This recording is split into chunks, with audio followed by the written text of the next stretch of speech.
La force de la journée n'est pas de celle de l'âme. Ton âme joue un rôle cardinal dans la réussite de ta journée.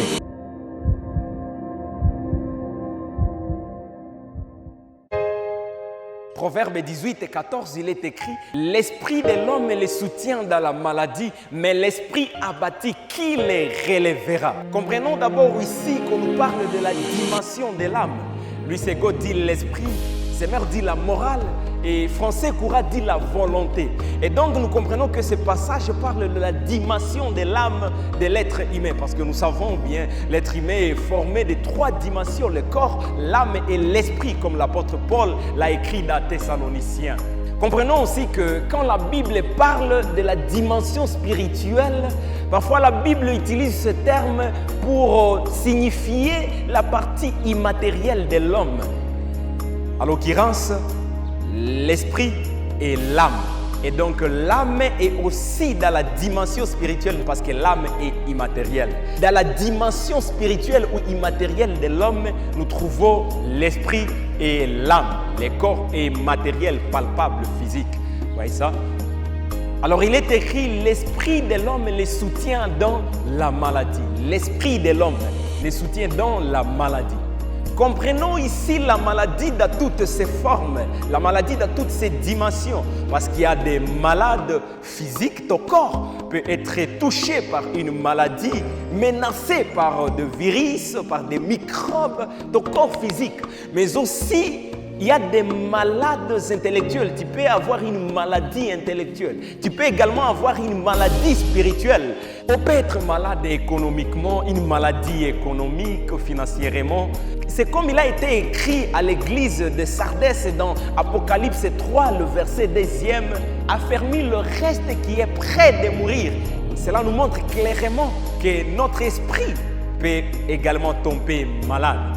Alors la Bible dit, c'est l'âme qui soutient l'homme quand il est dans sa maladie. Et donc quand ton âme est forte, ton âme peut te soutenir dans toutes ces maladies, dans une maladie physique, intellectuelle, économique, spirituelle. Vraiment la dimension de l'âme dans la spiritualité est tellement cardinale. Nous savons que l'âme est le siège des jugements, des choix, des décisions. Donc c'est l'âme qui donne la vie au corps.